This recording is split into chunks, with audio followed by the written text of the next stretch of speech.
Hi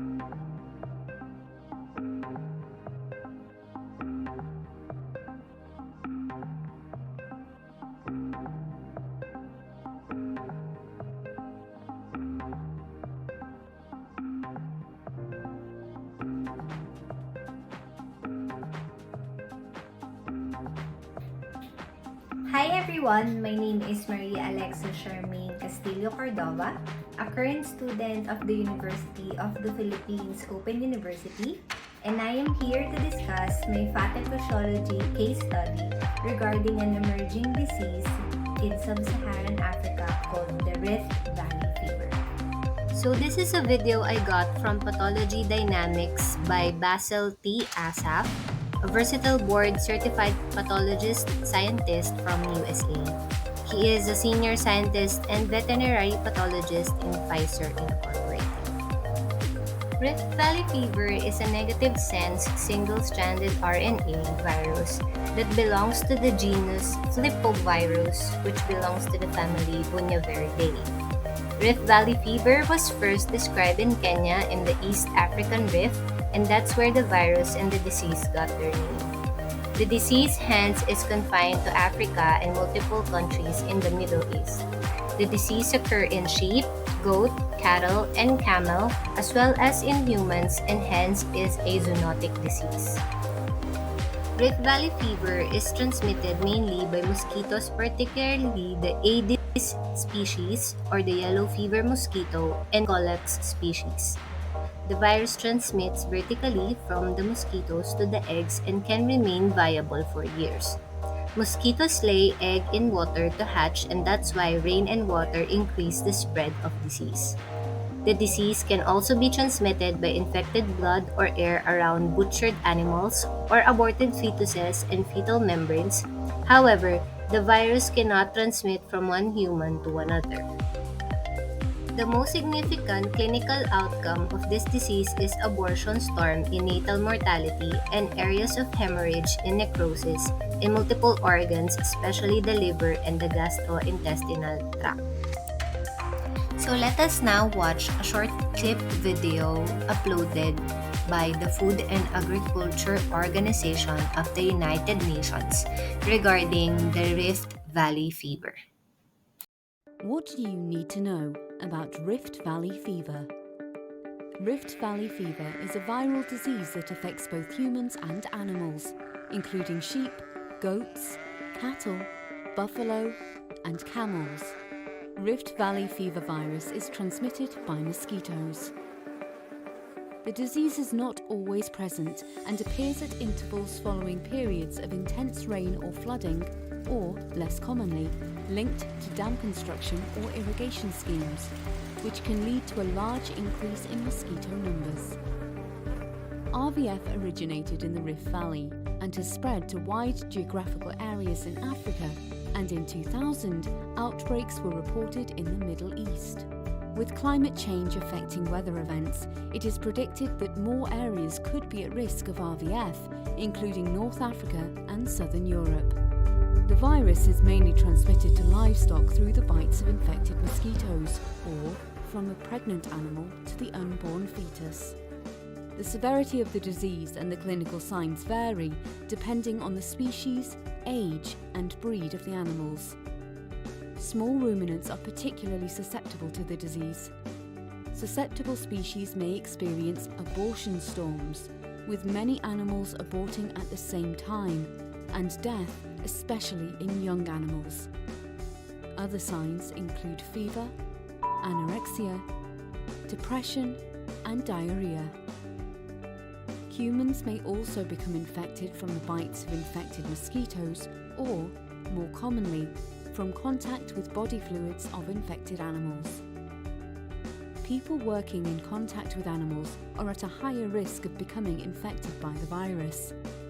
This includes slaughtering infected animals, preparing and consuming raw milk, blood and meat, assisting animals during abortions and births, conducting veterinary procedures, or handling the virus in a laboratory.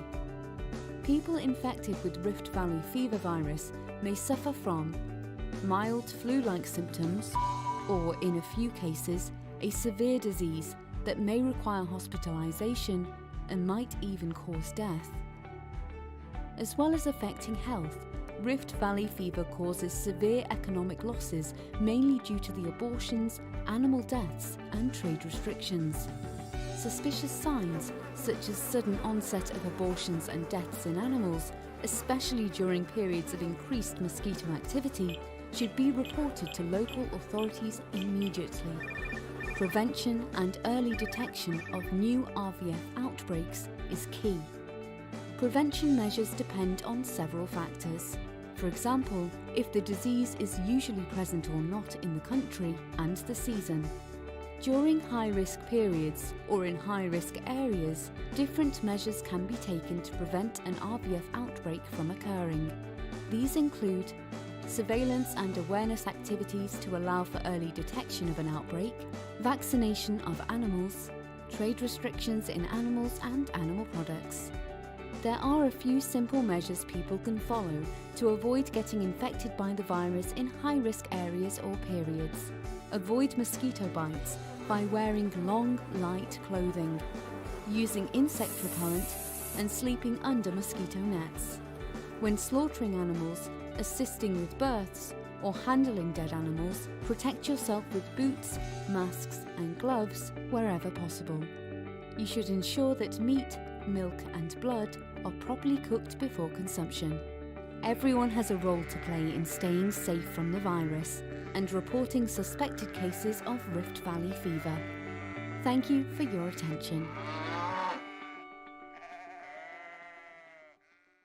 Sheep's liver, we can see that the liver is pale yellow with scattered 1 to 2 millimeter areas of necrosis. We can see these areas of necrosis on the cut surface here. And in this cow's colon, we can see multifocal areas of serosal hemorrhages. And in the apomesum, the mucosa is mottled with widespread hemorrhages. I will not spend too much time on liver histology and will encourage you to watch the copper toxicity video for more histology details using the suggested link in the upper right corner, but briefly, liver is composed of multiple lobules. Each lobule is composed of cords of hepatocytes with central vein and portal triads. And this is closer magnification of the portal triads, central vein, and cords of hepatocytes. On histopathology, liver architecture is massively disrupted by multifocal areas of degeneration and lytic necrosis. At higher magnification, we can see dissociation of hepatic cords and individualization of hepatocytes, loss of many hepatocytes due to degeneration and necrosis, and the replacement of tissue by cellular and karyorectic debris. At a higher magnification, we can see the nuclei of some hepatocytes containing 5 to 8 micron in diameter eosinophilic intranuclear viral inclusion bodies that peripheralizes the chromatin. The inclusion bodies in this viral infection is not as easy to identify as Negri bodies with rabies disease or the ones we saw with canine distemper. However, if you compare the nuclei of these degenerate hepatocytes with the nuclei of these hepatocytes, you can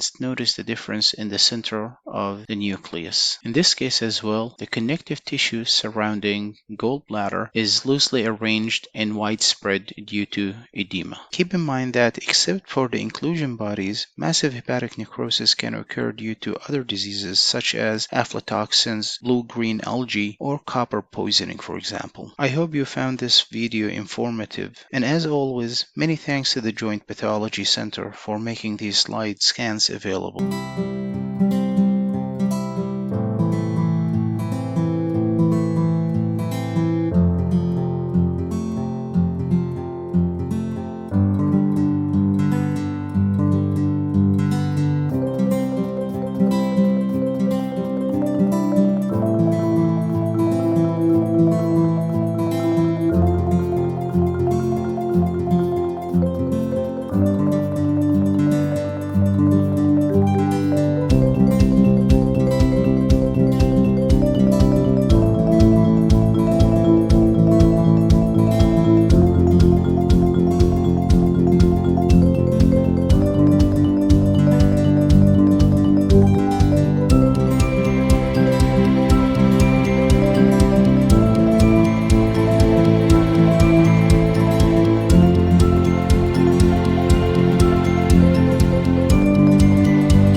Signs and symptoms.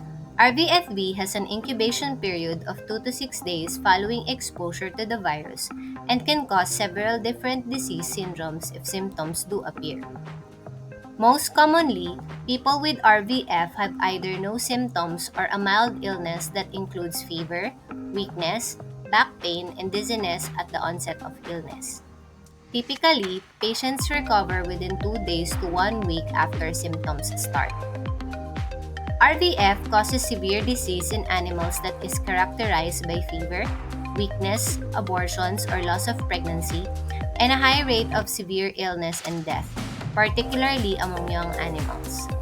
RVFV infection causes abortion in nearly 100% of livestock pregnancies, and most young animals that are infected will die, whereas fatality among adult animals is significantly lower. A small percentage of 8 to 10% of people infected with RVFV develop much more severe symptoms, including ocular disease or disease of the eye, which sometimes accompanies the mild symptoms described above. Lesions on the eyes may occur 1 to 3 weeks after onset of initial symptoms, with patients reporting blurred and decreased vision. For many patients, lesions disappear after 10 to 12 weeks. However, for those with lesions occurring in the macula or the center of the retina, about half will have permanent vision loss. Encephalitis, or the inflammation of the brain, which can lead to headaches, coma, and seizures. This occurs in less than 1% of patients and presents 1 to 4 weeks after first symptoms appear. Death from encephalitis in RVF patients is rare, but neurological deficits may be severe and long-lasting. Hemorrhagic fever, which occurs in less than 1% of all RVF patients. Symptoms of hemorrhagic may begin in jaundice and other signs of liver impairment, followed by vomiting blood, bloody stool, or bleeding from gums, skin, nose, and injection sites. These symptoms appear 2 to 4 days after onset of illness. Fatality for those who develop symptoms of hemorrhagic fever is around 50%, and death usually occurs 3 to 6 days after the symptoms start. Diagnostic tests. RBF symptoms can be mild and nonspecific, making a clinical diagnosis difficult, especially early in the course of the disease. Definitive diagnosis of RBF requires laboratory testing of blood or other tissue samples. The virus can be detected in the blood during illness and in postmortem tissue by virus isolation in cell culture and by molecular techniques such as reverse transcriptase polymerase chain reaction or RT-PCR. Antibody testing using enzyme-linked immunoassay or ELISA can also be used to confirm infection with RVFV by showing the presence of immunoglobulin M antibodies, which appear briefly as an early response to a recent infection, and immunoglobulin G antibodies, which persist for several years. Both IgM and IgG antibodies are specific to RVF virus. Prevention and control of Rift Valley fever. What are the signs of Rift Valley fever in sick and dead animals?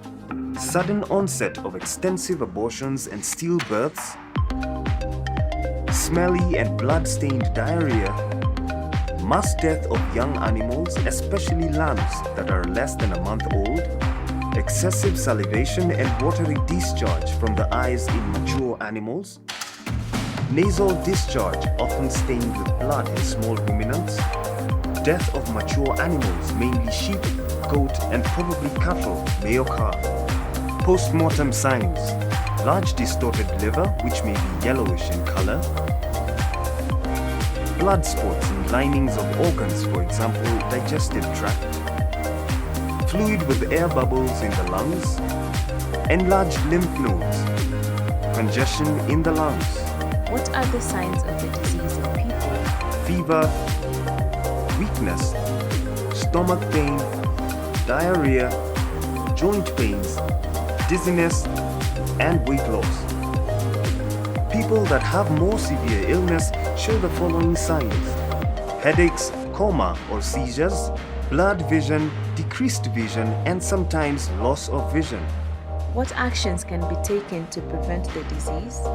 Vaccination of livestock, livestock market closure, mosquito control through insecticide sprays and use of mosquito nets, wearing protective attire while handling animal tissues, body fluids, aborted fetus from potentially infected animals, eat well-cooked meat, and drink boiled milk, banning trade of livestock products such as meat and raw milk in affected areas, community training on the impact and prevention of the disease. The Rift Valley fever virus is it's a veterinary pathogen, also infectious to people. It's transmitted by mosquitoes. It's not here in the United States, but it's on the list of things that we should be looking at as far as something that could possibly be introduced here.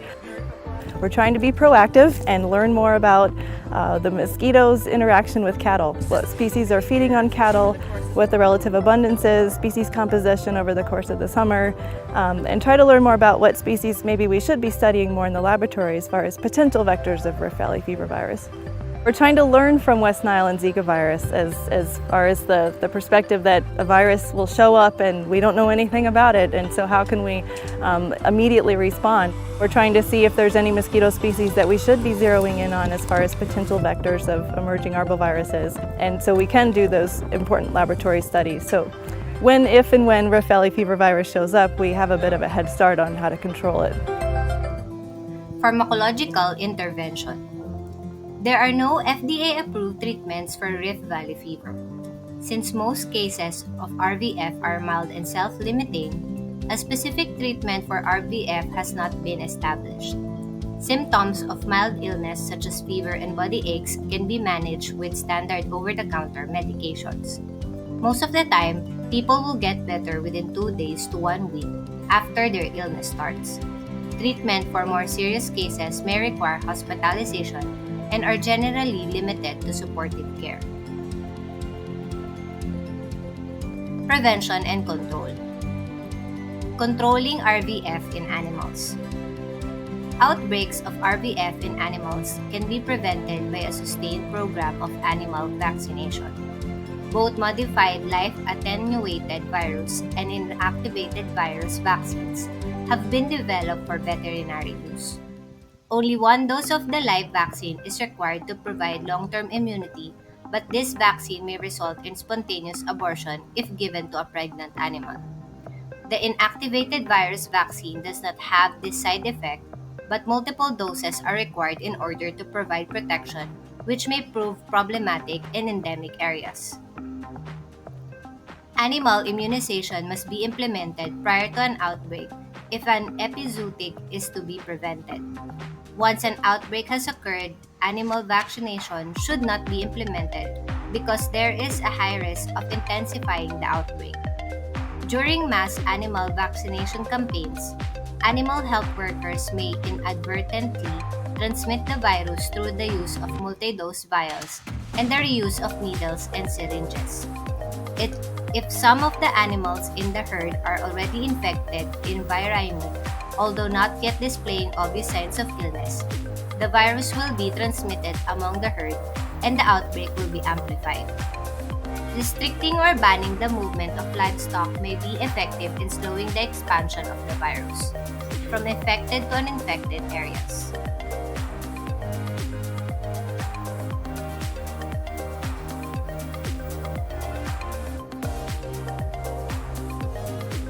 As outbreaks of RVF in animals precede human cases, the establishment of an active animal health surveillance system to detect new cases is essential in providing early warning for veterinary and human public health authorities. Public health education and risk reduction. During an outbreak of RVF, close contact with animals, particularly with their body fluids, either directly or via aerosols, have been identified as the most significant risk factor for RVF virus and infection.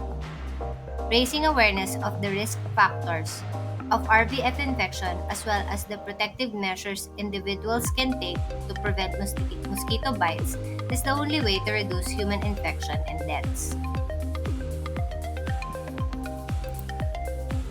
Public health messages for risk reduction should focus on reducing the risk of animal to human transmission as a result of unsafe animal husbandry and slaughtering practices, practicing hand hygiene, wearing gloves and other appropriate individual protective equipment when handling sick animals or their tissues or when slaughtering animals, reducing the risk of animal to human transmission arising from the unsafe consumption of fresh blood, raw milk, or animal tissue. In the epizootic regions, all animal products, including blood, meat, and milk, should be thoroughly cooked before eating. The importance of personal and community protection against mosquito bites through the use of impregnated mosquito nets, personal insect repellents if available, light-colored clothing, long-sleeve shirts and trousers, and by avoiding outdoor activity at peak biting times of the vector species. Guide on safe food for travelers. Infection control in healthcare settings. Although no human-to-human transmission of RVF has been demonstrated, there is still a theoretical risk of transmission of the virus from infected patients to healthcare workers through the contact with infected blood or tissues. Healthcare workers caring for patients with suspected or confirmed RVF should implement standard precautions when handling specimens from patients. Standard precautions define the work practices that are required to ensure a basic level of infection control. Standard precautions are recommended in the care and treatment of all patients regardless of their perceived or confirmed infectious status.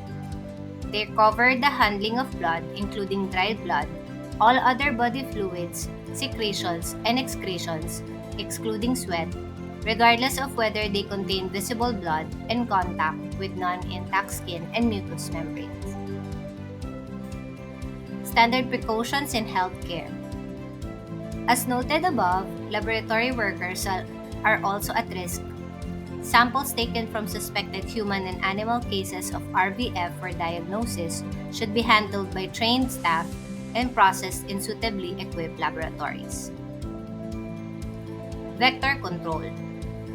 Other ways in which to control the spread of RVF involve control of the vector and protection against their bites. Larviciding measures to mosquito breeding sites are the most effective form of vector control if breeding sites can be clearly identified and are limited in size and extent. During periods of flooding, however, the number and extent of breeding sites is usually too high for larviciding measures to be feasible. Studies about Rift Valley fever.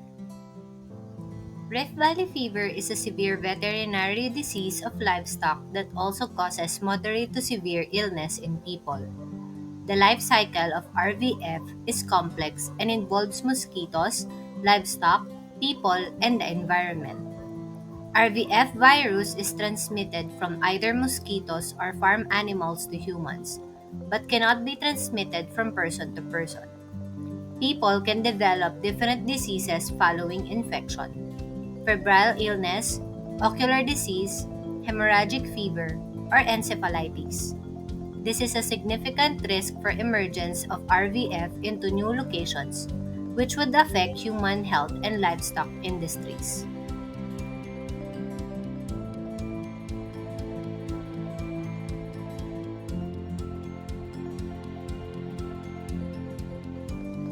The role of nurses in RVF virus patients.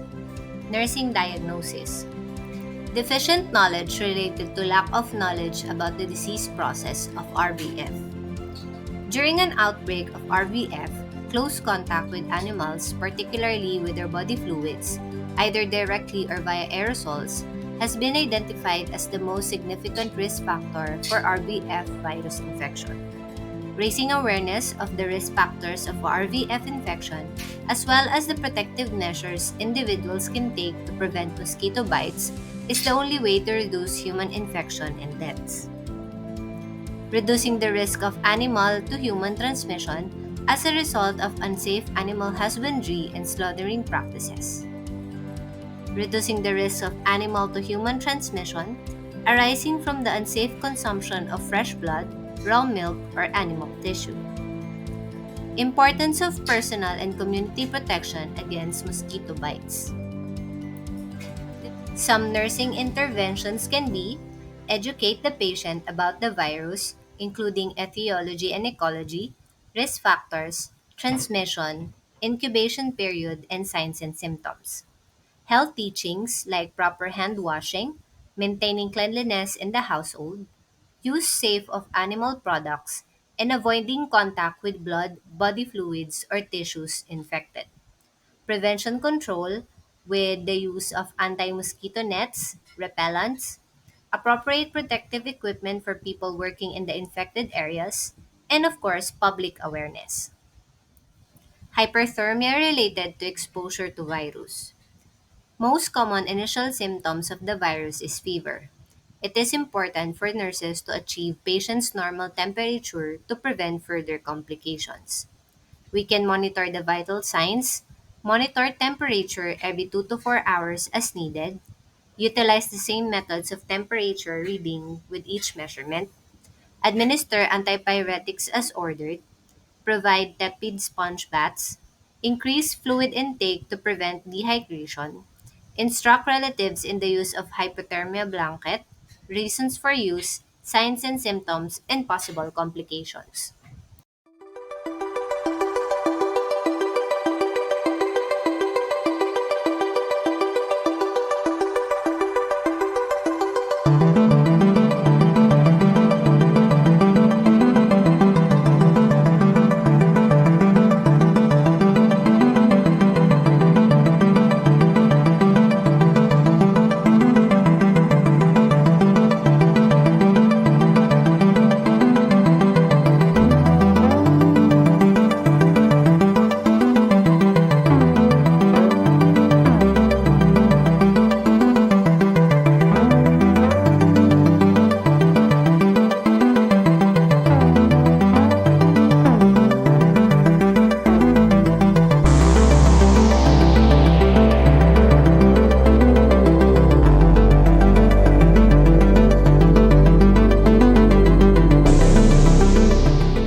And lastly, here are the academic literatures and references that I've used for this study. You may click on each bullet link to direct you to the website. And that is the end of my presentation. Thank you very much for watching, and I hope we all learned something from one of the emerging diseases here in the world. I would also like to extend or take this opportunity to thank my classmates in this course and of course my professors for imparting more knowledge in advanced pathophysiology. I hope everyone will pass this semester and we will all see each other on the next sem. And again, this is Maria Alexa Charmaine Castillo Cordova. Thank you very much for watching.